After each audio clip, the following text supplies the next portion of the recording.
ಶ್ರೀ ಗುರುಬಸವಲಿಂಗಾಯ ನಮಃ.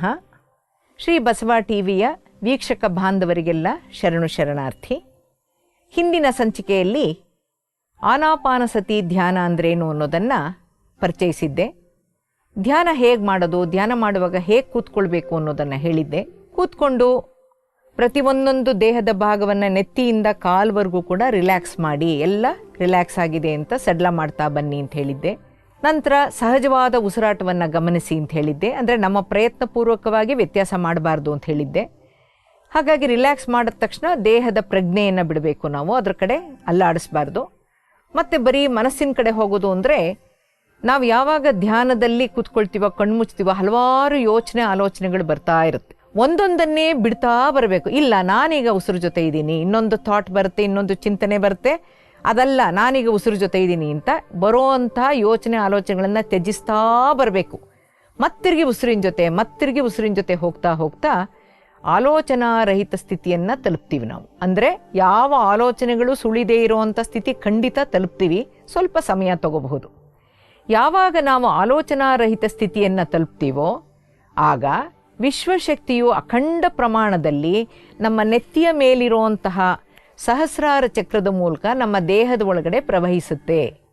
ನಮ್ಮ ದೇಹದಲ್ಲಿರುವಂತಹ 7 ಚಕ್ರಗಳನ್ನು, ಅಂದ್ರೇನು, ಸಹಸ್ರಾರ, ಆಜ್ಞಾ, ವಿಶುದ್ಧ, ಅನಾಹತ, ಮಣಿಪುರ ಚಕ್ರಗಳನ್ನು, ಹಾಗೂ ನಮ್ಮ ದೇಹದ ಪಕ್ಕಪಕ್ಕದಲ್ಲಿರುವಂಥ ಸೂಕ್ಷ್ಮ ಶರೀರಗಳನ್ನು, ಹಾಗೂ 72,000 ನಾಡಿಗಳನ್ನು ಕೂಡ ಶುದ್ಧೀಕರಿಸ್ತಾ ಬರುತ್ತೆ. ಯಾವುದು? ಆ ವಿಶ್ವಶಕ್ತಿ. ಆ ಶುದ್ಧೀಕರಿಸುವಂಥ ಕ್ರಿಯೆಯಲ್ಲಿ ಅಲ್ಲಿರುವ ಅಡೆತಡೆಗಳನ್ನು ಭೇದಿಸುತ್ತೆ. ಅಂದರೆ ಅದು ಮುರ್ಕೊಂಡು ಹೋಗ್ತಾ ಹೋಗುತ್ತೆ. ಹಾಗೂ ದೇಹದಲ್ಲಿ ಶಕ್ತಿ ಚೈತನ್ಯದ ಸೋರಿಕೆಗಳನ್ನು ಕೂಡ ಸರಿಪಡಿಸುತ್ತೆ. ನಿಮ್ಗಾಗಲೇ ಗೊತ್ತಿದೆ, all diseases are due to either blockage of energy or leakage of energy ಅಂತ.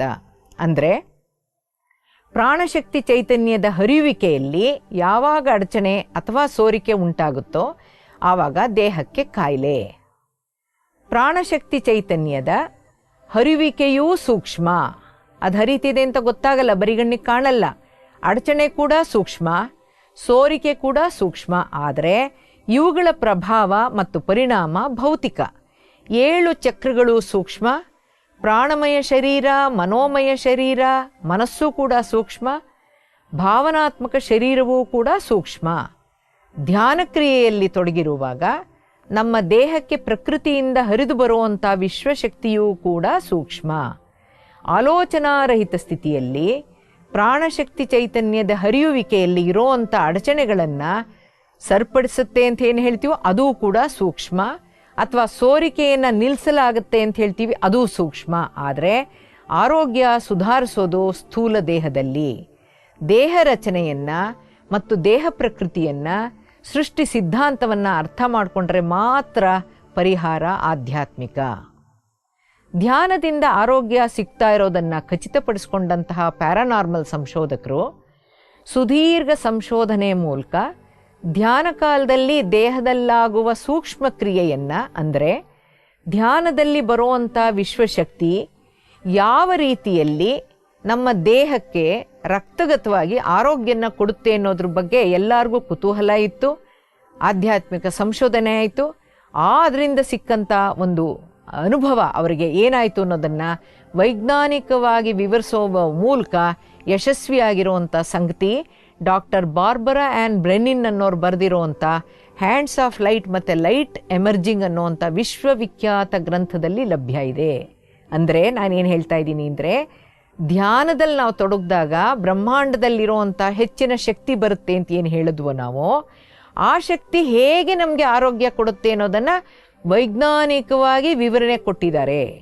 ಧ್ಯಾನದಿಂದ ಹೇಗೆ ಆರೋಗ್ಯ ಲಭಿಸೋದು ಎಂಬುದಕ್ಕೆ ನೀಡಿರುವಂತಹ ವೈಜ್ಞಾನಿಕ ವಿವರಣೆ ಏನಂತ ಇದೆ ಅಂದರೆ, ಧ್ಯಾನ ಕಾಲದಲ್ಲಿ ಆಲೋಚನಾರಹಿತ ಸ್ಥಿತಿಯಲ್ಲಿ ನಮ್ಮ ಸಹಸ್ರಾರ ಚಕ್ರ ಪ್ರಕೃತಿಯಿಂದ ಹೀರ್ಕೊಳ್ಳೋ ಅಂತಹ ಒಂದು ವಿಶ್ವಶಕ್ತಿ, ಧ್ಯಾನ ಕಾಲದಲ್ಲಿ ಬರೋ ವಿಶ್ವಶಕ್ತಿ 18,000 ವೋಲ್ಟ್ಸ್ ಶಕ್ತಿಯನ್ನು ಹೊಂದಿರುತ್ತೆ ಅಂತನೂ, ಈ ವಿಶ್ವಶಕ್ತಿಯು ಚಕ್ರಗಳ ಮೂಲಕ ಹಾದು ಹೋಗುವಾಗ ಚಕ್ರಗಳನ್ನು ಪ್ರದಕ್ಷಿಣಾಕಾರದಲ್ಲಿ ತಿರುಗಿಸುತ್ತೆ. ಚಾಲನೆ ಇಲ್ಲದೆ ನಿಂತು ಹೋಗಿದ್ರು ಅನಾರೋಗ್ಯ, ಹಾಗೆ ಚಾಲನೆ ಇಲ್ಲದೆ ನಿಂತು ಹೋಗಿರೋವಂಥ ಚಕ್ರಕ್ಕೆ ಚಾಲನೆ ಕೊಡುತ್ತೆ. ಈ ರೀತಿ ಚಾಲನೆ ದೊರೆತ ನಂತರ ಅದೇ ಚಕ್ರದಿಂದ, ಚಕ್ರ ಅಂದರೆ ಯಾವುದು? ಸಹಸ್ರಾರ, ಅಗ್ನ, ವಿಶುದ್ಧನಾಥ, ಮಣಿಪುರ, ಸ್ವಾಧಿಷ್ಠಾನ, ಮೂಲಾಧಾರ ಅಂತ ಏನು ಹೇಳಿದ್ವೋ, ಆ ಧ್ಯಾನದಲ್ಲಿ ಬರೋ ಚೈತನ್ಯ ಚಕ್ರದಿಂದ ಚಕ್ರಕ್ಕೆ ಹೋಗ್ತಾ ಬರುತ್ತದು. ಆ ಪ್ರಾಸೆಸ್ಸಲ್ಲಿ ನಿಂತಿರೋ ಚಕ್ರ ಅಂತ ತಿರುಗಿಸುತ್ತೆ. ಆ ಚಾಲನೆ ದೊರೆತ ನಂತರ ಅದೇ ಚಕ್ರದಿಂದ ಸಂಸ್ಕರಿಸಿದ ಪ್ರಾಸೆಸ್ಡ್ ಶಕ್ತಿಯುತವಾದ ಚೈತನ್ಯ ಮುಂದೆ 72,000 ನಾಡಿಗಳಲ್ಲಿ ಹರಿಯತೊಡಗುತ್ತೆ. ನಾಡಿ ಮಂಡಲನ ಶುದ್ಧೀಕರಣಗೊಳಿಸುತ್ತೆ. ನಾಡಿ ಮಂಡಲವನ್ನು ಶುದ್ಧೀಕರಿಸಿ ನರಮಂಡಲ ವ್ಯೂಹದಲ್ಲಿ ಹರಿದು ನರ್ವಸ್ ಸಿಸ್ಟಮ್ಗೆ ಹೋಗುತ್ತೆ. ನಿರ್ನಾಳ ಗ್ರಂಥಿಗಳೊಂದಿಗೆ ಸಂಯೋಜಿತವಾಗಿ ಕಾರ್ಯನಿರ್ವಹಿಸಿ, ಯಾಕೆಂದರೆ ಗೊನಾಡ್ಸ್ ಅದೇನು ಅಂತ ನಾವು ಹೇಳ್ತೀವೋ, ದುಗ್ಧ ಗ್ರಂಥಿಗಳು ಅದರೊಳಗಡೆ ಹೋಗಿ ವಿವಿಧ ಚೋದಕಗಳನ್ನು ಸೂಕ್ತ ಪ್ರಮಾಣದಲ್ಲಿ ಸ್ರವಿಸಕ್ಕೆ ಪ್ರಚೋದಿಸುತ್ತೆ. ಸೊ ಹಾರ್ಮೋನ್ ಪ್ರೊಡಕ್ಷನ್ವರೆಗೂ ಆ ಚೈತನ್ಯ, ನಮ್ಮ ಧ್ಯಾನದಲ್ಲಿ ಬಂದಿರೋ ಚೈತನ್ಯ ಚಕ್ರಗಳ ಮೂಲಕ ಹರಿದು ನಂತರ ನಮ್ಮ ಎಂಡೋಕ್ರೈನ್ ಸಿಸ್ಟಮ್ಗೆ ಹೋಗಿ ಹಾರ್ಮೋನ್ಸನ್ನು ಉತ್ಪತ್ತಿ ಮಾಡುತ್ತೆ. ಈ ರೀತಿ ಸ್ರವಿಸಲಾದಂಥ ಚೋದಕಗಳು ರಕ್ತದೊಂದಿಗೆ ಬೆರೆತು ದೇಹದಲ್ಲೆಲ್ಲ ಪ್ರಸರಿಸಿ ಅನಾರೋಗ್ಯಕರ ದೇಹವನ್ನು ಆರೋಗ್ಯಕರ ದೇಹವನ್ನಾಗಿ ಪರಿವರ್ತಿಸುತ್ತೆ. ಹಾಗೂ ರೋಗ ನಿರೋಧಕ ಶಕ್ತಿಯನ್ನು ವೃದ್ಧಿಪಡಿಸುತ್ತೆ. ಈ ರೀತಿ ಅಭೌತಿಕ, ನಾನ್ ಫಿಸಿಕಲ್, ಅಭೌತಿಕ ಕಂಪನಾರೂಪದ ಪ್ರಾಥಮಿಕ ಅಂದರೆ ಪ್ರೈಮರಿ ಕಾಸ್ಮಿಕ್ ಎನರ್ಜಿ ಏನು ಬರುತ್ತೋ ಅದು ಧ್ಯಾನ ಕಾಲದಲ್ಲಿ ಚಕ್ರಗಳ ಮೂಲಕ ಪ್ರವೇಶ ಪಡೆದು ಪರಿವರ್ತನೆಗೊಂಡು ರಾಸಾಯನಿಕ ಚೋದಕಗಳಾಗಿ ನಿರ್ನಾಳ ಗ್ರಂಥಿಗಳ ಮೂಲಕ ಭೌತ ದೇಹದಲ್ಲಿರುವಂಥ ರಕ್ತಕ್ಕೆ ಸೇರಿ ಅನಾರೋಗ್ಯದಿಂದ ಬಳಲ್ತಾ ಇರುವಂಥ ದೇಹವನ್ನು ಆರೋಗ್ಯಕರ ದೇಹವನ್ನಾಗಿ ಪರಿವರ್ತಿಸುತ್ತೆ. ಜೊತೆಗೆ ಸುದೀರ್ಘ ಧ್ಯಾನದಲ್ಲಿ ತೊಡಗಿರುವಾಗ ಚಕ್ರಗಳ ಶುದ್ಧೀಕರಣದ ನಂತರ ಅದೇ ವಿಶ್ವಶಕ್ತಿಯು, ಅದೇ ಪ್ರಾಸೆಸ್ಡ್ ಎನರ್ಜಿ ಸೂಕ್ಷ್ಮ ಶರೀರಗಳಾದ ಪ್ರಾಣಮಯ ಶರೀರ, ಭಾವನಾತ್ಮಕ ಶರೀರ ಹಾಗೂ ಮನೋಮಯ ಶರೀರಗಳನ್ನು ಶುದ್ಧೀಕರಿಸೋದ್ರಿಂದ ಮನಸ್ಸಿಂದ ಉತ್ಪತ್ತಿಯಾಗುವಂತಹ ನಕಾರಾತ್ಮಕ ಭಾವನೆಗಳನ್ನು, ಚಿಂತನೆಗಳನ್ನು ಸಕಾರಾತ್ಮಕವಾಗಿ ಪರಿವರ್ತಿಸಿ ಶಾರೀರಿಕ ಮತ್ತು ಮಾನಸಿಕ ಆರೋಗ್ಯಕ್ಕೆ ಅನುವು ಮಾಡಿಕೊಡುತ್ತೆ. ಆನಾಪಾನಸತಿ ಧ್ಯಾನವನ್ನು ಯಾರ್ಯಾರು ಮಾಡಬಹುದು, ಎಷ್ಟೊತ್ತು ಮಾಡಬಹುದು, ಎಷ್ಟೊತ್ತು ಮಾಡಬೇಕು, ಯಾವ ಸಮಯದಲ್ಲಿ ಮಾಡಬೇಕು? ಮಕ್ಕಳು, ಪುರುಷರು, ಸ್ತ್ರೀಯರು, ವೃದ್ಧರು ಎಲ್ಲರೂ ಈ ಧ್ಯಾನ ಪದ್ಧತಿಗೆ ಅರ್ಹರಾಗಿರ್ತಾರೆ. ಇದರಲ್ಲಿ ಯಾವ ರೆಸ್ಟ್ರಿಕ್ಷನ್ನೂ ಇಲ್ಲ. ಬೆಂಕಿ ಬಿದ್ದ ಮೇಲೆ ಬಾವಿ ತೋಡೋ ಹಾಗೆ ಅನಾರೋಗ್ಯ ಕಾಡಕ್ಕೆ ಶುರುವಾದ ಮೇಲೆ ಧ್ಯಾನ ಹುಡುಕೊಂಡು ಹೋಗೋದಲ್ಲ. ಅವರವರ ವಯಸ್ಸಿಗನುಸಾರವಾಗಿ ಅಷ್ಟು ನಿಮಿಷಗಳಂತೆ, ಅಂದರೆ 15 ವರ್ಷದವ್ರು 15 ನಿಮಿಷ, 50 ವರ್ಷದವ್ರು 50 ನಿಮಿಷದ ಥರ ದಿನಕ್ಕೆ 2 ಸಾರಿ ಈ ಅತಿ ಸುಲಭ ಸರಳ ಧ್ಯಾನವನ್ನು ಮಾಡೋದು ಸೂಕ್ತ. ಈ ರೀತಿ ದಿನಕ್ಕೆ 2 ಬಾರಿ ಮಾಡ್ತಾ ಬಂದರೆ 40 ದಿನಗಳಲ್ಲಿ ಯಾರಿಗಾದರೂ ಆಗಲಿ 2ನೇ ಹಂತವಾದ ನಾಡಿ ಮಂಡಲ ಶುದ್ಧಿ ಕಾಯ ಅನುಪಸ್ಸನವನ್ನು ಪೂರ್ಣಗೊಳಿಸಿ 3ನೇ ಹಂತವಾದ ವಿಪಸನಕ್ಕೆ ಹೋಗ್ತಾರೆ, ಖಂಡಿತ ಹೋಗ್ತಾರೆ. ಇದನ್ನೇ ಮಂಡಲ ದೀಕ್ಷೆ ಅಂತ ಕೂಡ ಕರೆದಿರುವಂಥದ್ದು. ಧ್ಯಾನ ಸಾಧನೆಯಲ್ಲಿ ಮಂಡಲ ದೀಕ್ಷೆ ಅಂತ 40 ದಿನಗಳ ಕಾಲ ಸತತವಾಗಿ ಶಿಸ್ತುಬದ್ಧವಾಗಿ ಮಾಡಬೇಕು. ಆಗ ನಮಗೆ ಸಾಧಿಸೋಕ್ಕೆ ಸಾಧ್ಯ ಆಗುತ್ತೆ. ಎಚ್ಚರ ಸ್ಥಿತಿಯಲ್ಲಿರುವಾಗ ಮನುಷ್ಯನಿಗೆ ಕಣ್ಣುಗಳನ್ನು ಮುಚ್ಚಿಯೇ ಗೊತ್ತಿಲ್ಲ. ಟಿ ವಿಯನ್ನಾದರೂ ನೋಡ್ತಾ ಇರ್ತಾರೆ, ಮೊಬೈಲ್ನಾದರೂ ನೋಡ್ತಾ ಇರೋವಂಥ ಅಭ್ಯಾಸ ಮಾಡ್ಕೊಂಡಿರೋದ್ರಿಂದ ನಾನು ನಿಮ್ಮ ವಯಸ್ಸಿನಷ್ಟು ನಿಮಿಷ ಧ್ಯಾನ ಮಾಡಬೇಕು ಅಂತ ಹೇಳಿದ ತಕ್ಷಣ ಅವರಿಗೆ ಶಾಕ್ ಆಗೋಗುತ್ತೆ. ಖಂಡಿತ ಇದು ಸಾಧ್ಯನಾ? ನನಗೆ 50 ನಿಮಿಷ ಕಣ್ಮುಚ್ಕೊಂಡು ಕೂತ್ಕೊಳ್ಳೋಕ್ಕಾಗತ್ತಾ? ನನಗೆ ಸಾಧ್ಯನಾ ಅಂತ ಕೇಳ್ತಾರೆ. ಕೆಲವರಿಗೆ ಅಷ್ಟು ಹೊತ್ತು ಧ್ಯಾನ ಮಾಡಲು ಸಾಧ್ಯವಾಗದೆ ಬಿಟ್ಟು ಕೂಡ ಬಿಡ್ತಾರೆ. ಅಯ್ಯೋ 1 ಗಂಟೆ ಕಣ್ಮುಚ್ಕೊಂಡು ಕೂತ್ಕೊಳ್ಳೋಕ್ಕಾಗಲ್ಲಪ್ಪ ಅಂತ. ಧ್ಯಾನ ಕಲೀಲೇಬೇಕು ಅಂತ ಇರೋರಿಗೆ, ಧ್ಯಾನ ಮಾಡಲೇಬೇಕು ಅಂತಿರೋರಿಗೆ, ಧ್ಯಾನದಿಂದ ಲಾಭ ಪಡಿಲೇಬೇಕು ಅಂತಿರೋರಿಗೆ ಒಂದು ಕಿವಿ ಮಾತನ್ನ ಹೇಳ್ತೀನಿ. ಪ್ರಾರಂಭಿಕವಾಗಿ ನಿಮ್ಮ ವಯಸ್ಸಿನಷ್ಟು ನಿಮಿಷ ಸುಖಾಸನದಲ್ಲಿ ಕುಳಿತು ಕಣ್ಣುಗಳನ್ನು ತೆರೀದೇನೆ, ದೇಹ ಅಲುಗಾಡಿಸ್ತೇನೆ ಕೂರೋದನ್ನು ಮೊಟ್ಟ ಮೊದಲಿಗೆ ಅಭ್ಯಾಸ ಮಾಡಿ. ಒಂದು 50 ನಿಮಿಷಕ್ಕೊಂದು ಸೈಲೆಂಟಾಗಿ ಸಣ್ಣದಾಗಿ ಕೇಳೋ ಥರ ಒಂದು ಅಲಾರಮ್ ಇಟ್ಟು, ಆ ಅಲಾರಮ್ ಹೊಡೆದು ನನಗೆ ಕೇಳೋವರೆಗೂ ಯಾವ ಕಾರಣಕ್ಕೂ ನಾನು ಕಣ್ಣು ತೆಗಿಯಲ್ಲ, ದೇಹನೂ ಅಲ್ಲಾಡಿಸಲ್ಲ ಅಂತ ಸಮಾಧಾನವಾಗಿ ಮೊಬೈಲೆಲ್ಲ ಆಫ್ ಮಾಡಿಟ್ಟು ಲೈಟ್ ಹಾಸಿ ಆರಾಮಾಗಿ ಕೂತ್ಕೊಂಡು ಶುರು ಮಾಡಿ ತಂತಾನೇ ಧ್ಯಾನ ಕೂಡೋಕ್ಕೆ ಶುರುವಾಗುತ್ತೆ. ಮೊಟ್ಟ ಮೊದಲಿಗೆ ನನ್ನ ಕೈಲಿ ಆಗಲ್ಲ, 50 ನಿಮಿಷ ಕೂತ್ಕೊಳ್ಳೋಕ್ಕಾಗಲ್ಲ, ದೇಹ ಅಲ್ಲಾಡಿಸ್ಬಾರ್ದಂತೆ, ಕಣ್ ತೆಗಿಬಾರ್ದಂತೆ ಅಂತ ನೀವು ಮಾಡಬಾರದಕ್ಕೆ 100 ಕಾರಣಗಳನ್ನು ಹುಡುಕ್ತಾ ಕೂತ್ಕೊಂಡ್ರೆ ಖಂಡಿತ ಧ್ಯಾನ ಸಾಧನೆ ಮಾಡೋಕ್ಕಾಗೋದೇ ಇಲ್ಲ. ಆದ್ದರಿಂದ ಮೊದಲಿಗೆ ನಿಮ್ಮ ವಯಸ್ಸಿನಷ್ಟು ನಿಮಿಷ ಕಣ್ಣು ತೆರೀದೆ, ದೇಹ ಅಲ್ಲಾಡಿಸ್ದೆ, ಆ ಮೊದಲು ಪ್ರಾಸೆಸ್ ಏನಿದೆಯೋ ರಿಲ್ಯಾಕ್ಸೇಷನ್ ಪ್ರಾಸೆಸ್ಸು ಅದನ್ನೆಲ್ಲ ಮಾಡಿ cut all the thoughts, empty your mind, ಆ ಥರ ಪೂರ್ತಿ ಎಲ್ಲ ಚಿಂತೆಗಳು ಬಂದಿದ್ದನ್ನೆಲ್ಲ ತೆಗೆದು ಹಾಕಿ ಬರೀ ಉಸಿರು ಜೊತೆ ಕೂತ್ಕೊಂಡು ಅಷ್ಟು ನಿಮಿಷ ಅಲ್ಲಾಡದೆ ಕೂತ್ಕೊಳ್ಳೋದನ್ನು ಅಭ್ಯಾಸ ಮಾಡಿ ತಂತಾನೇ ಧ್ಯಾನ ಕೂಡಕ್ಕೆ ಪ್ರಾರಂಭ ಆಗುತ್ತೆ. ಕುಟುಂಬದಲ್ಲಿರೋವಂಥ ಹೆಂಗಸರಿಗೆ ಧ್ಯಾನದಲ್ಲಿ ತೊಡಗಿಸ್ಕೊಳ್ಳೋಕ್ಕೆ ಹಲವಾರು ಅಡಚಣೆಗಳಿರುತ್ತೆ, ಅವಕಾಶಗಳು ಕಡಿಮೆ, ಏನಾದರೂ ಒಂದು ಕೆಲಸ ಇದ್ದೇ ಇರುತ್ತೆ ಅಂತ ಅವರು ರಾತ್ರಿ ಮಲಗಕ್ಕೆ ಮುಂಚೆ ಮತ್ತು ಬೆಳಗ್ಗೆ ಎಚ್ಚರ ಆದ ಕೂಡಲೇ ಕಣ್ಣುಗಳನ್ನು ತೆಗೀದೇನೆ ಧ್ಯಾನದಲ್ಲಿ ತೊಡಗೋದು ಸೂಕ್ತ. ಆಗಲೂ ಕೂಡ ಧ್ಯಾನದ ಲಾಭವನ್ನು ನಾವು ಪಡೆಯೋಕ್ಕೆ ಸಾಧ್ಯವಾಗುತ್ತೆ. ಈಗ ಈ ಧ್ಯಾನವನ್ನು ಯಾವ ಟೈಮ್ನಲ್ಲಿ ಮಾಡ್ಬೋದು ಅಂತ ಪ್ರಶ್ನೆಗಳು ಕೇಳ್ತಾರೆ. ಈ ಧ್ಯಾನವನ್ನು ಯಾವ ಸಮಯದಲ್ಲಾದರೂ ಮಾಡಬಹುದಾಗಿದೆ. ನಿರ್ದಿಷ್ಟ ಸಮಯದಲ್ಲಿ ಪ್ರತಿನಿತ್ಯ ಧ್ಯಾನದಲ್ಲಿ ತೊಡಗೋ ಮೂಲಕ ಆಧ್ಯಾತ್ಮಿಕ ಶಿಸ್ತನ್ನು ಬೆಳೆಸ್ಕೊಳ್ಬಹುದಾಗಿದೆ. ಪಿರಮಿಡ್ ಆಧ್ಯಾತ್ಮಿಕ ಸಂಸ್ಥೆಯ ಹಲವಾರು ಧ್ಯಾನ ಕೇಂದ್ರಗಳು ಬೆಂಗಳೂರಿನ ವಿವಿಧ ಬಡಾವಣೆಗಳಲ್ಲಿರೋದ್ರಿಂದ ಧ್ಯಾನ ಪ್ರಸಾರವನ್ನು ಉಚಿತವಾಗಿ ಮಾಡ್ತಾ ಇರೋದ್ರಿಂದ ಆಸಕ್ತರು ಈ ಧ್ಯಾನ ಕೇಂದ್ರಗಳಿಗೆ ಹೋಗಿ ಧ್ಯಾನವನ್ನು ಕಲಿತು ಅಭ್ಯಾಸ ಮಾಡಿ ರೋಗ ಮುಕ್ತರಾಗಕ್ಕೆ ಒಂದು ಅವಕಾಶ ಇದೆ. ಇದೇ ಆನಾಪಾನಸತಿ ಧ್ಯಾನವನ್ನು ಪಿರಮಿಡ್ ಟೋಪಿ ಧರಿಸಿ ಮಾಡೋದರಿಂದ 9 ಪಟ್ಟು ಹೆಚ್ಚಿನ ವಿಶ್ವಶಕ್ತಿ ಲಭ್ಯವಾಗುವುದೆಂಬ ಕಾರಣದಿಂದ ಪಿರಮಿಡ್ ಆಧ್ಯಾತ್ಮಿಕ ಸಂಸ್ಥೆಯು ಪಿರಮಿಡ್ಗಳನ್ನು ಮನೆ ಮೇಲೆ ರಚಿಸಿಕೊಳ್ಳೋದನ್ನು ಪ್ರೋತ್ಸಾಹಿಸ್ತಾ ಇದೆ. ಧ್ಯಾನಕ್ಕಾಗಿಯೇ ಪಿರಮಿಡ್ಗಳನ್ನು ನಿರ್ಮಾಣ ಮಾಡಲಾಗಿದೆ. ಆಂಧ್ರ ಪ್ರದೇಶದಲ್ಲಿ ಪಿರಮಿಡ್ ಶಕ್ತಿಯ ಉಪಯುಕ್ತತೆಯನ್ನು ಅರಿತು ನೂರಾರು ಪಿರಮಿಡ್ಗಳನ್ನು ಧ್ಯಾನಕ್ಕಾಗಿಯೂ ಮನೆಗಳ ಮೇಲೂ ಶಾಲೆಗಳಲ್ಲೂ ನಿರ್ಮಿಸಲಾಗ್ತಾ ಇದೆ. ಬೆಂಗಳೂರಿನಲ್ಲಿ ಕನಕಪುರ ರಸ್ತೆಯಲ್ಲಿ ಹಾರೋಹಳ್ಳಿ ಹತ್ರ ಏಷ್ಯಾ ಖಂಡದಲ್ಲೇ ಅತಿ ದೊಡ್ಡ ಪಿರಮಿಡ್ ನಿರ್ಮಾಣ ಆಗಿದ್ದು, ಆಸಕ್ತರು ಅಲ್ಲಿ ಹೋಗಿ ಅಲ್ಲಿಯ ಕಿಂಗ್ಸ್ ಚೇಂಬರ್ನಲ್ಲಿ ಕುಳಿತು ಧ್ಯಾನ ಮಾಡಿ ಅತಿ ಹೆಚ್ಚಿನ ಲಾಭ ಪಡಿಬಹುದಾಗಿದೆ. ಈಗ ನೋಡೋಣ ಧ್ಯಾನದಿಂದ ಏನು ಲಾಭ ಸಿಗುತ್ತೆ, ಧ್ಯಾನಾನುಭವಗಳೇನಾಗುತ್ತೆ ಅನ್ನೋದನ್ನು ಮೊಟ್ಟ ಮೊದಲಿಗೆ ನೋಡೋಣ. ಧ್ಯಾನಕ್ಕೆ ನಾವು ಹೇಳಿದ ರೀತಿಯಲ್ಲಿ ಕೂತು ಧ್ಯಾನ ಮಾಡೋಕ್ಕೆ ಶುರು ಮಾಡಿದಾಗ ಶರೀರ ಹಗುರ ಅನಿಸುತ್ತೆ. ಅಂದರೆ ದೇಹದ ಪ್ರಜ್ಞೆ ಇಲ್ಲದೆ ಇದ್ದಾಗ ದೇಹ ಹಗುರ ಅನಿಸುತ್ತೆ, ಶರೀರ ಭಾರ ಅನಿಸುತ್ತೆ. ವಿಶ್ವ ಚೈತನ್ಯದ ಹರಿಯುವಿಕೆಯಲ್ಲಿ ಅಡಚಣೆಗಳಿದ್ದಾಗ ಭಾರ ಅಂತ ಅನಿಸುತ್ತೆ. ಮೂರನೇ ಅನುಭವ, ಮುಚ್ಚಿರುವಂಥ ಕಣ್ಣುಗಳಿಗೆ ಬಣ್ಣಗಳು ಕಾಣ್ತಾ ಹೋಗುತ್ತೆ. ಅಂದರೆ ದಿವ್ಯ ಚಕ್ಷು ಆಜ್ಞಾಚಕ್ರ ತೆರೆಕೊಳ್ಳುತ್ತಾ ಇದೆ ಎನ್ನುವಂಥ ಒಂದು ಅನುಭವ ಅದು. ನಾಲ್ಕನೇ ಅನುಭವ, ದೇಹದಲ್ಲಿ ಅಲ್ಲಲ್ಲಿ ನೋವು, ಬೆನ್ನು ನೋವು ಕಾಣಿಸ್ಕೊಳ್ತಾ ಹೋಗುತ್ತೆ. ಇದು ಕಾಯ ಅನುಪಸ್ಸನದ ಅನುಭವ. ನಾಡಿ ಮಂಡಲದಲ್ಲಿ ಶುದ್ಧೀಕರಣ ಕ್ರಿಯೆ ನಡೀತಾ ಇರುವಾಗ, ಅಡೆತಡೆಗಳನ್ನು ಭೇದಿಸ್ಕೊಂಡು ಹೋಗುವಾಗ ದೇಹದ ಹಲವು ಭಾಗಗಳಲ್ಲಿ ನೋವು ಕಾಣಿಸುತ್ತೆ. 7 ಚಕ್ರಗಳನ್ನು ಶುದ್ಧೀಕರಿಸಿ ಶಕ್ತೀಕರಿಸುವಾಗ ಬೆನ್ನು ನೋವು ಬರುತ್ತೆ. ನಾಡಿ ಮಂಡಲ ಎಷ್ಟು ಅಶುದ್ಧವಾಗಿದ್ದರೆ ಧ್ಯಾನ ಕಾಲದ ಶುದ್ಧೀಕರಣ ಕ್ರಿಯೆಯಲ್ಲಿ ಅಷ್ಟು ಹೆಚ್ಚು ನೋವುಗಳು ಕಾಣುತ್ತೆ. ಈ ನೋವುಗಳನ್ನು ಸಹನೆಯಿಂದ ಸಹಿಸಿಕೊಳ್ತಾ ಅನುಭವಿಸ್ತಾ ಕೂತ್ಕೊಂಡಿದ್ರೆ ಕಾಯ ಅನುಪಸ್ಸನದ ಹಂತವನ್ನು ದಾಟಿದರೆ ಮಾತ್ರ ಮುಂದಿನ ಹಂತವಾದ ವಿಪಸ್ಸನಕ್ಕೆ ಹೋಗೋಕ್ಕೆ ಸಾಧ್ಯ. ಈ ಧ್ಯಾನ ಕಾಲದಲ್ಲಿ ಕಾಣುವಂತಹ ನೋವುಗಳು ಕಣ್ಣು ತೆರೆದ ನಂತರ, ಧ್ಯಾನದಿಂದಾಚೆ ಬಂದ ನಂತರ ಇರೋದೇ ಇಲ್ಲ. ಧ್ಯಾನದಲ್ಲಿ ತೊಡಗಿದಾಗ ದೇಹದಲ್ಲಿ ಉಂಟಾಗುವಂತಹ ನೋವು ಬಾಧೆಗಳನ್ನು ಸಹಿಸುವ ಶಕ್ತಿಯನ್ನೇ ಶ್ರೀ ಶಂಕರಾಚಾರ್ಯರು ತಿತೀಕ್ಷಾ ಅಂತ ಕರೆದಿದ್ದಾರೆ. 5ನೇ ಅನುಭವ, ನಿದ್ರೆ ಬಂದಂತನ್ಸುತ್ತೆ ಅಥವಾ ದೇಹ ಹಿಂದೆ ಮುಂದೆ ಹಾಗೂ ಅಥವಾ ಅಕ್ಕಪಕ್ಕಕ್ಕೆ ವಾಲಿದಂತಾಗುತ್ತೆ.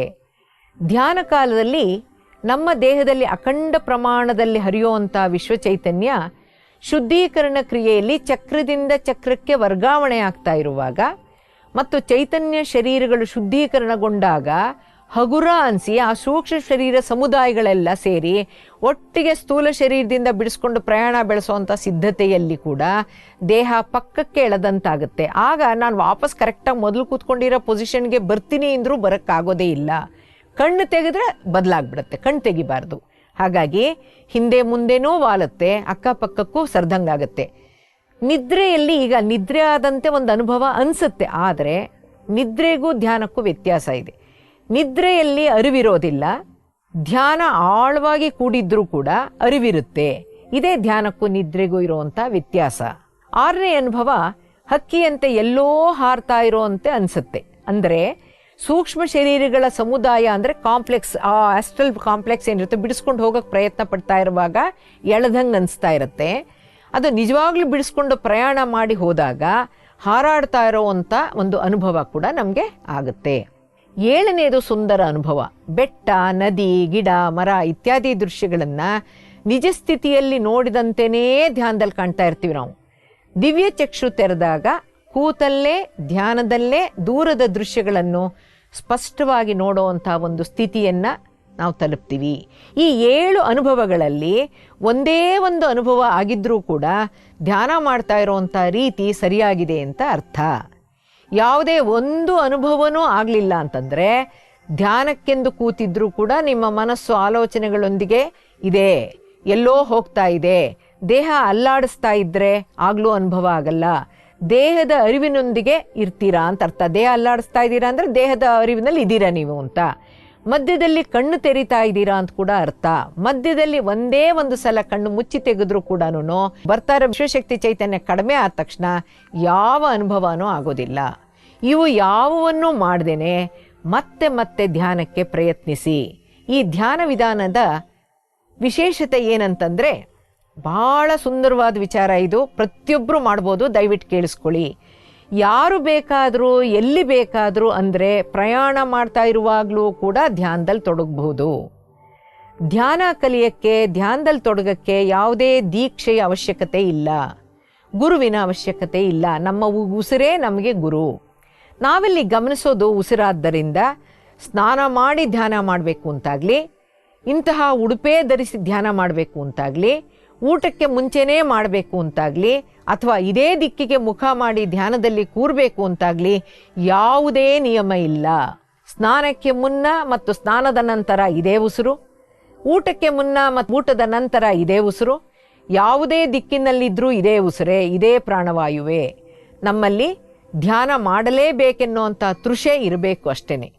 ಕಾರಣಗಳನ್ನ ಹುಡುಕೊಂಡು ಧ್ಯಾನ ಮಾಡದೇ ಇರೋಕ್ಕೆ ಕಾರಣಗಳನ್ನು ಕೊಡ್ತಾ ಹೋಗೋದಲ್ಲ, ಮುಂದೂಡೋದಲ್ಲ. ಆದ್ದರಿಂದ ಯಾವ ಕಾರಣ ಇಟ್ಕೊಂಡು ಮುಂದೂಡೋವಂಥ ಅವಶ್ಯಕತೆ ಬೀಳೋದಿಲ್ಲ. ಇದ್ದಲ್ಲೇ ಇರೋ ರೀತಿಯಲ್ಲೇ ಕಣ್ಮುಚ್ಚಿ ಧ್ಯಾನಕ್ಕೆ ಕೂರಕ್ಕೆ ಅಷ್ಟು ಅವಕಾಶ ಇದೆ. ಇದೇ ಧ್ಯಾನವನ್ನು ಮತ್ತಿನ್ನಲ್ಲಿ ಬಳಸಬಹುದು ಅನ್ನೋದನ್ನು ಕೂಡ ತಿಳ್ಕೊಂಡಿರಬೇಕು. ಒಂದು ವೇಳೆ ನಮ್ಮ ಕುಟುಂಬದ ಸದಸ್ಯರಾಗಲಿ ಅಥವಾ ಯಾರೇ ಹಿರಿಯರಾಗಲಿ ನಿಶ್ಶಕ್ತ ಸ್ಥಿತಿಯಲ್ಲಿದ್ದಲ್ಲಿ ಅಥವಾ ಶಕ್ತಿ ಚೈತನ್ಯದ ಕೊರತೆಯಿಂದ ಬಳಲ್ತಾ ಇದ್ದಲ್ಲಿ, ವೀಕ್ನೆಸ್ ಇದ್ದಲ್ಲಿ, ಇದೇ ಆನಾಪಾನಸತಿ ಧ್ಯಾನವನ್ನು ಅವರನ್ನೂ ನಮ್ಮ ಜೊತೆ ಕೂಡಿಸ್ಕೊಂಡು ಚೈನ್ ಮೆಡಿಟೇಷನ್ ಮಾಡಿದಲ್ಲಿ, ಅಂದರೆ ನಿಮ್ಮದೇ 2 ಕೈಗಳನ್ನು ಜೋಡಿಸುವ ಬದಲಾಗಿ ಸರ್ಕಲ್ಲಾಗಿ ಕೂತ್ಕೊಂಡು ನಮ್ಮ ಪಕ್ಕದಲ್ಲಿ ಕೂತಿರೋರಿಗೆ ಎಡಗೈ ಹೀಗಿಟ್ಕೊಳ್ಳಿ ಅಂತ ಹೇಳೋದು, ನಮ್ಮ ಬಲಗೈನ ಅವ್ರ ಕೈ ಮೇಲೆ ಹಾಕೋದು. ನಮ್ಮ ಎಡಗೈಗೆ ನಮ್ಮ ಎಡಗಡೆ ಕೂತಿರೋರು ಅವರ ಅಂಗೈನ ಈ ರೀತಿ ಮುಚ್ತಾರೆ, ಹೀಗೆ ಮುಚ್ಕೊಂಡು ಹಿಂಗೆ ಹೋಗೋದು. ಹೀಗೆ ಈ ಥರ ಮುಚ್ಚಿ ಅಂಗೈಲಿ ಮಾಡಿ ಒಂದು ಸರ್ಕಲ್ ಫಾರಮ್ ಮಾಡಬೇಕು. ಪಕ್ಕದಲ್ಲಿರೋ ಎಡಗೈ ಮೇಲೆ ನಿಮ್ಮ ಬಲಗೈ ಅಂಗೈನ ಮುಚ್ತಾ ಶಕ್ತಿ ಚೈತನ್ಯದ ಅವಶ್ಯಕತೆ ಇರುವವರನ್ನೂ ಸೇರಿಸ್ಕೊಂಡಿರ್ಬೇಕು. ನೀವು ಮಾತ್ರ ಧ್ಯಾನ ಮಾಡಿದ್ರೆ ಅವ್ರಿಗೆ ಎನರ್ಜಿ ಹೋಗಲ್ಲ. ಯಾರಿಗೆ ವೀಕ್ನೆಸ್ ಇದೆ ಅವರನ್ನು ನಿಮ್ಮ ಪಕ್ಕದಲ್ಲಿ ಕೂಡಿಸ್ಕೊಳ್ಳಿ, ಅವ್ರಿಗೆ ಎಡಗೈ ಇಡಕ್ಕೆ ಹೇಳಿ, ಬಲಗೈ ಮುಚ್ಚಿ ಈ ಥರ ಸೇರಿಸ್ಕೊಂಡು ಧ್ಯಾನದಲ್ಲಿ ತೊಡಗಿ ಒಂದು ಸಂಕಲ್ಪ ಕೊಡಬೇಕು. ನೀವು ಧ್ಯಾನದಲ್ಲಿ ಬರ್ತಾ ಇರೋವಂಥ ಚೈತನ್ಯ ಅವ್ರಿಗೆ ವರ್ಗಾವಣೆ ಆಗ್ತಾ ಇದೆ, ಅವರ ಹೆಸರನ್ನು ಹೇಳೋದು, ಕಣ್ಮುಚ್ಚಿರಬೇಕು. ಅವ್ರಿಗೆ ನಮಗೆ ಧ್ಯಾನದಲ್ಲಿ ಬರ್ತಾ ಇರೋ ಚೈತನ್ಯವನ್ನು ಇಂಥ ವ್ಯಕ್ತಿಗೆ ವರ್ಗಾವಣೆ ಮಾಡ್ತಾ ಇದ್ದೀವಿ, ಅವರು ನಿಶಕ್ತಿಯಿಂದ ಪಾರಾಗ್ತಾ ಇದ್ದಾರೆ ಅಂತ ನೀವೊಂದು ಥಾಟ್ ಕೊಟ್ಟು ಮಾಡ್ತಾ ಹೋದರೆ ಖಂಡಿತವಾಗ್ಲೂ ಅವರು ನಿಶಕ್ತಿಯಿಂದ ಪಾರಾಗ್ತಾರೆ, ಅದು ನಿಶ್ಚಿತ. ಈ ರೀತಿಯಲ್ಲಿ ಪ್ರಕೃತಿಯಿಂದ ಧ್ಯಾನ ಕಾಲದಲ್ಲಿ ಬರುವಂತಹ ವಿಶ್ವಶಕ್ತಿ ಚೈತನ್ಯವನ್ನು ಮತ್ತೊಬ್ಬರಿಗೂ ಕೂಡ ತಲುಪಿಸಬಹುದು. ವಿಶೇಷ ಸೂಚನೆ ಏನಂದರೆ, ಚೈನ್ ಮೆಡಿಟೇಷನ್ ಮಾಡುವಾಗ ಯಾವುದೇ ಕಾರಣಕ್ಕೂ ಸರಪಳಿಯಲ್ಲಿರುವಂಥ ಯಾರೊಬ್ಬರೂ ಕೂಡ ಮಧ್ಯದಲ್ಲಿ ಕಣ್ಣುಗಳನ್ನು ತೆಗಿಬಾರ್ದು. ಸರಪಳಿಯಿಂದ ಹೊರಗೆ ಹೋಗದಾಗೆ ಯಾರೋ ಒಬ್ರು ಕೂತಿರೋರು ಮೇಲೆ ಇವ್ರ ಕೈನ ಅವ್ರ ಕೈಗೆ ಇಡಿಸ್ಬಿಟ್ಟು ಒಬ್ರು ಹಿಂಗೆ ಬಿಟ್ಟು ಹೊಟ್ಟೋಗೋದು, ಆ ಥರ ಮಾಡಬಾರ್ದು. ಅಂಗೈಗಳು ಸದಾಕಾಲ ಕರೆಕ್ಟಾಗಿ ಹೀಗೆ ಮುಚ್ಚಿರಬೇಕು. ಎಂಥ ಒಂದು ಸುಂದರವಾದ ಅನುಭವ ಆಗುತ್ತೆ ಅಂದರೆ, ಬಂದಂಥ ವಿಶ್ವಶಕ್ತಿ ಬಲಗೈ ಇಟ್ಕೊಂಡಿರೋರಿಗೆ ಇಲ್ಲಿಂದ ಒಂದೊಂದೇ ತೊಟ್ಟ ಕೆಳಗಡೆ ಬೀಳ್ತಿದೆ ಅಂತ ಅವ್ರಿಗೆ ಗೊತ್ತಾಗುತ್ತೆ. ಕೈ ಎಡಗೈನಲ್ಲಿ ರಿಸೀವ್ ಮಾಡ್ತಿರೋರಿಗೆ ಅವರಿಗೆ ಕೈಯಲ್ಲಿ ಒಂದೊಂದೇ ತೊಟ್ಟು ಎನರ್ಜಿ ಬೀಳ್ತಾ ಇದೆ ಅನ್ನುವಂಥ ಒಂದು ಅನುಭವ ಆಗುತ್ತದು. ಹಾಗಾಗಿ ಆ ಸಮಯದಲ್ಲಿ ಚೈತನ್ಯದ ಹರಿವಿಕೆಯೂ ಗೊತ್ತಾಗುತ್ತೆ ಮತ್ತು ವರ್ಗಾವಣೆಯ ಅನುಭವ ಕೂಡ ಬಹಳ ಸುಂದರವಾಗುತ್ತೆ. ಇದನ್ನು ಪ್ರಯತ್ನಿಸಿ ನೋಡಿ. ಬುದ್ಧ ಜ್ಞಾನೋದಯ ಪಡೆದ ನಂತರ ಹಳ್ಳಿಗೆ ಹೋಗಿ, ಜನರು ಇರೋವಂಥ ಜಾಗಕ್ಕೆ ಹೋಗಿ, ಅವನು ತಿಳಿದಂತಹ ಸತ್ಯವನ್ನು, ಧ್ಯಾನ ವಿಧಾನವನ್ನು 45 ವರ್ಷಗಳ ಕಾಲ ತಿಳಿಸಿದ್ದಾನೆ. ಆ ರೀತಿ ತಿಳಿಸ್ತಾ ಬರ್ತಾ ಇದ್ದಾಗ ನಡೆದಂತಹ ಒಂದು ಸತ್ಯ ಘಟನೆಯನ್ನು ಇಲ್ಲಿ ಹೇಳಕ್ಕೆ ಇಷ್ಟಪಡ್ತೀನಿ. ನಾನು ಎಲ್ಲೇ ಉಪನ್ಯಾಸ ನೀಡಕ್ಕೆ ಹೋದರೂ ಕೂಡ ಈ ಕಥೆಯನ್ನು ನಾನು ಹೇಳ್ತೀನಿ, ನಿಜ ಘಟನೆಯನ್ನು ಹೇಳ್ತೀನಿ. ಎಷ್ಟು ಅರ್ಥಗರ್ಭಿತವಾಗಿದೆ. ನೀವುಗಳು ಕೂಡ ನಿಮ್ಮ ಜೀವನದಲ್ಲಿ ಎಲ್ಲಿ ಸಣ್ಣ ಒಂದು ಕರೆಕ್ಷನ್ ಮಾಡ್ಕೋಬೇಕು ಅನ್ನೋಕ್ಕೆ ಈ ಕತೆ ಬಹಳ ಸೂಕ್ತವಾದ ಒಂದು ಕತೆ ಇದು. ಒಂದು ಹಳ್ಳಿಗೆ ಹೋದ ಬುದ್ಧ ಒಂದು ಮರದ ನೆರಳಿನಲ್ಲಿ ಸತ್ಸಂಗಕ್ಕೆ ಜನರನ್ನು ಸೇರಿಸ್ತಾ ಇದ್ದ. ಹಳ್ಳಿಯ ಜನರು ಹಳ್ಳಿಗೆ ಬಂದಿರೋವಂಥ ಹೊಸ ಅತಿಥಿ ಯಾರನ್ನ ಅಂತ ಕುತೂಹಲದಲ್ಲಿ ಅವನತ್ತ ಸಾಕ್ತಾ ಇದ್ರು. ರಸ್ತೆಯಲ್ಲಿ ಹಳ್ಳಿನಲ್ಲಿ ತುಂಬ ಜನ ಓಡಾಡ್ತಾ ಇದ್ರು. ಅವನ ಕಡೆಗೆ ಹೋಗ್ತಾ ಇದ್ದವ್ರನ್ನ ಒಂದು ಅಜ್ಜಿ ವಿಚಾರಿಸ್ತಾಳೆ, ಎಲ್ಲಿಗೆ ಯಾತಕ್ಕೆಲ್ಲ ಹೋಗ್ತಾ ಇದ್ದೀರಾ ಅಂತ ಕೇಳ್ತಾರೆ. ಯಾರೋ ಬಂದಿದ್ದಾರೆ, ಅಲ್ಲಿಗೆ ಹೋಗ್ತಾ ಇದ್ದೀವಿ ಅಂತ ಹೇಳ್ತಾರೆ. ಮಾರನೇ ದಿವಸ ಇನ್ನೂ ಹೆಚ್ಚೆಚ್ಚು ಜನರು ಅವನಿರೋ ಕಡೆಗೆ ಸಾಕ್ತಾ ಇದ್ದುದನ್ನು ಕಂಡು ಅವಳಿಗೂ ಒಂಚೂರು ಕುತೂಹಲ ಬಂತು. ಅವಳು ಕೂಡ ಅವರನ್ನು ಹಿಂಬಾಲಿಸ್ಬಿಟ್ಟು ಹೋದ್ಲು. ಅವಳು ಅಲ್ಲಿ ಹೋಗಿ ನಿಂತ್ಕೊಂಡ್ಲು. ಬುದ್ಧ ಅವಳ ಅಜ್ಜಿನ ಕರೆದ್ಬಿಟ್ಟು ಮುಂದೆ ಬಾ ಅಂತ ಕರೆದ. ಆದರೆ ಅವಳು ಹಿಂಜರಿಕೆಯಿಂದ ನಿಂತಲ್ಲೇ ನಿಂತಿದ್ಲು. ಅವಳು ಬರಲೇ ಇಲ್ಲ. ಅವನೇ ಅವಳಿದ್ದಲ್ಲಿಗೆ ಬಂದು ಕ್ಷೇಮ ಸಮಾಚಾರನ ವಿಚಾರಿಸ್ದ. ನಿಮ್ಮ ಮನಸ್ಸಿಗೆ ಯಾರಾದರೂ ನೋವು ಮಾಡಿದಾರಾ ಅಂತ ಕೇಳ್ದ. ನಿನಗೆ ಯಾರಾದರೂ ಅನ್ಯಾಯ ಮಾಡಿದಾರಾ ಅಂತ ಪ್ರಶ್ನಿಸ್ದ. ಆ ಕೂಡಲೇ ಆ ಅಜ್ಜಿ, ಅಯ್ಯೋ ಅವ್ರು ಹಿಂಗೆ ಮಾಡಿದ್ದಾರೆ, ಇವ್ರು ಹಿಂಗೆ ಮಾಡಿದ್ದಾರೆ, ಅಷ್ಟು ಅನ್ಯಾಯ ಆಗಿದೆ, ಇಷ್ಟೇನಾಗಿದೆ ಅಂತ ಉದ್ದಕ್ಕೆ ಹೇಳಕ್ಕೆ ಶುರು ಮಾಡಿಬಿಟ್ಲು. ತಕ್ಷಣ ಬುದ್ಧ ನಿಲ್ಲಿಸು, ಆ ರೀತಿಯ ನೋವನ್ನು, ಆ ಅನ್ಯಾಯವನ್ನು ನೀನು ಮಾಡಬೇಡ ಅಂತ ಅವಳಿಗೆ ಸೂಚನೆ ಕೊಡ್ತಾನೆ. ಆಮೇಲೆ ಹೇಳ್ತಾನೆ, ನಿನಗೆ ಯಾರು ಏನನ್ನು ಮಾಡಬಾರ್ದು ಅಂತ ನಿನಗೆ ಅನಿಸುತ್ತೋ ಮೊದಲಿಗೆ ನೀನು ಅದನ್ನು ಯಾರಿಗೂ ಮಾಡಬಾರ್ದು ಅಂತ ಹೇಳ್ತಾನೆ. ಅವಳು ಅನ್ಕೊತಾಳೆ, ಸರಿ ಮಾಡದೇ ಇದ್ರಾಯ್ತು ಅಂತ. ನೀನು ಬೇರೆಯವರಿಂದ ಏನನ್ನು ಅಪೇಕ್ಷಿಸ್ತೀಯೋ ಅದನ್ನು ನೀನು ಮೊದಲಿಗೆ ಎಲ್ರಿಗೂ ಕೊಡು ಅಂತ ತಿಳಿಸ್ತಾನೆ. ನಾವು ಆಮೇಲೆ ಇನ್ನೊಂದು ಒಳ್ಳೆ ವಿಚಾರ ಹೇಳ್ತಾನೆ. ನಾವು ಈ ಜನ್ಮದಲ್ಲಿ ಏನೇನು ಮಾಡಿರ್ತೀವೋ ಅದು ಒಳ್ಳೇದಿರ್ಬೋದು, ಕೆಟ್ಟದಿರ್ಬೋದು, ಅದೇನೇ 20 ಪಟ್ಟಾಗಿ ಹೆಚ್ಚಾಗಿ ಮರಳಿ ನಮಗೇ ವಾಪಸ್ ಬರುತ್ತೆ. ಅದು ಪ್ರೀತಿನೇ ಇರಲಿ, ಮೋಸನೇ ಇರಲಿ, ನಿನ್ನ ಸ್ಥಿತಿಗೆ ನೀನೇ ಕಾರಣ ಎಂದಾಕ್ಷಣ ಅಜ್ಜಿಗೆ ಭಾಳ ಭಯ ಆಗ್ಬಿಡುತ್ತೆ. ತುಂಬ ದುಃಖ ಬಂದ್ಬಿಡುತ್ತೆ. ತಾನು ಮಹಾಪಾಪದ ಕೆಲಸಗಳನ್ನು ಈ ಜನ್ಮದಲ್ಲಿ ಮಾಡಿದ್ದೀನಿ ಅಂತನೋ, ಅದೇನಾದರೂ 20 ಪಟ್ಟು ಹೆಚ್ಚಾಗಿ ನನಗೇ ಹಿಂತಿರುಗಿ ಬಂದುಬಿಟ್ರೆ ನಾನು ಅನುಭವಿಸೋದು ಹೇಗೆ ಅಂತ ಬುದ್ಧನ ಹತ್ರ ಗೋಳ ಆಡ್ತಾಳೆ. ಬುದ್ಧ ಅವಳನ್ನು ಕೂರಿಸ್ಬಿಟ್ಟು ಆನಾಪಾನಸತಿ ಧ್ಯಾನವನ್ನು ಹೇಳಿಕೊಟ್ಟು, ಇದೇ ಜನ್ಮದಲ್ಲಿ ಈ ಮಾಡಿರೋವಂಥ ಪಾಪಗಳನ್ನು ನೀನು ಅಳಿಸ್ಕೊಳ್ಳೋಕ್ಕೆ ಇದೊಂದು ಅವಕಾಶ ಅಂತ ಹೇಳ್ತಾನೆ. ಈ ಧ್ಯಾನ ಮಾಡು ಅಂತ ಸಮಾಧಾನ ಪಡಿಸ್ತಾನೆ. ಮನೆಗೆ ಹೋಗು ಅಂತ ಹೇಳ್ತಾನೆ. ಅವಳಿಗೆ ಮನೆಗೆ ಹೋಗೋಕ್ಕೆ ಆಗಲ್ಲ. ಯಾಕೆಂದರೆ ಅವಳು ಎಷ್ಟು ಕೇಡಿಗೆ ಆಗಿದ್ಲು, ಎಷ್ಟು ಘೋರ ಪಾಪಗಳನ್ನು ಮಾಡಿದ್ಲು ಅಂತಂದರೆ ಇದನ್ನು ಕಳ್ಕೊಳ್ಳೋಕ್ಕೊಂದು ಅವಕಾಶ ಬಂದಿದೆಯಲ್ಲ ಅಂತ ಮನೆಗೂ ಹೋಗಲ್ಲ. ಅವಳು ಬುದ್ಧನ ಅನುಯಾಯಿಯಾಗಿ ಅವನ ಹಿಂದೆ ಹೊಟ್ಟೋಗ್ತಾಳೆ. ಅಂದರೆ ಅವನ ಅನುಯಾಯಿಯಾಗಿ ಹೊಟ್ಟೋಗ್ತಾಳೆ.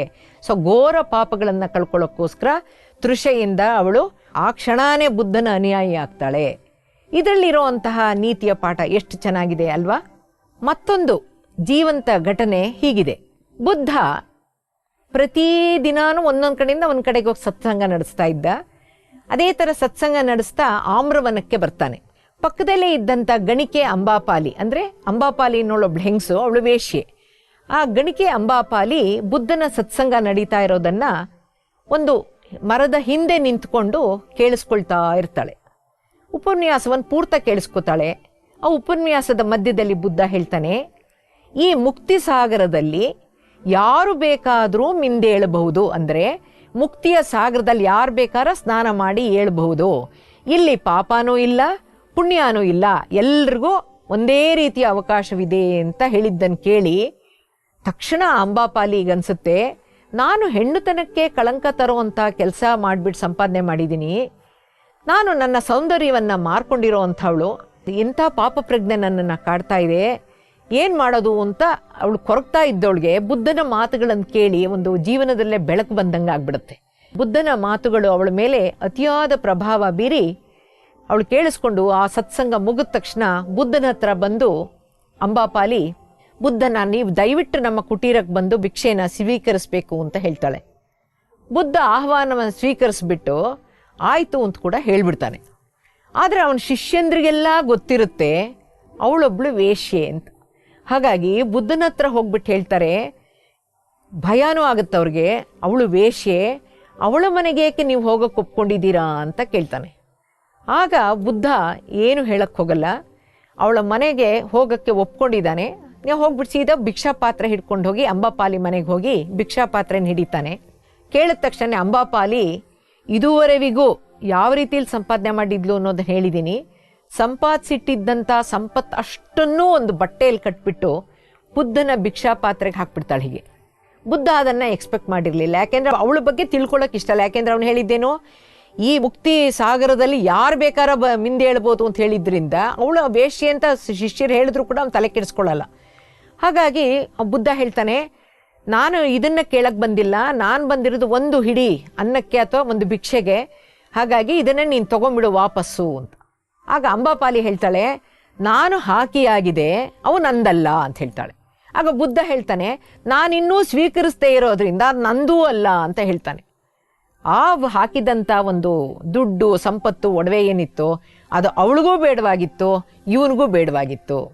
ಅವಳು ಆ ಕ್ಷಣದಿಂದಲೇ ನಿರ್ವಾಣ ಪತಿಗಳಾಗಿದ್ದಳು. ಅಂದರೆ ಅವಳ ವೇಶ್ಯಾವೃತ್ತಿಯನ್ನು ಬಿಟ್ಟು ಬುದ್ಧ ಮಾರ್ಗಕ್ಕೆ ಅಂದರೆ ಮುಕ್ತಿ ಮಾರ್ಗಕ್ಕೆ ಅವಳನ್ನು ತೊಡಗಿಸ್ಕೊತಾಳೆ.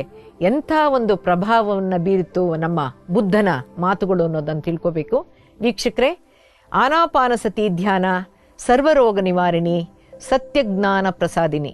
ಈ ಸರಳ, ಸಹಜ ಮತ್ತು ಸತ್ಯವಾದ ಆನಾಪಾನಸತಿ ಧ್ಯಾನವನ್ನು ನಿಮ್ಮ ಜೀವನದ ಅವಿಭಾಜ್ಯ ಅಂಗವನ್ನಾಗಿ ಮಾಡಿಕೊಳ್ಳಿ.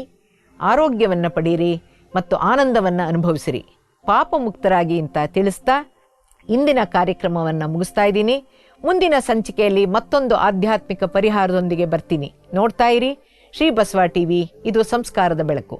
ಎಲ್ಲರಿಗೂ ಶರಣು ಶರಣಾರ್ಥಿ.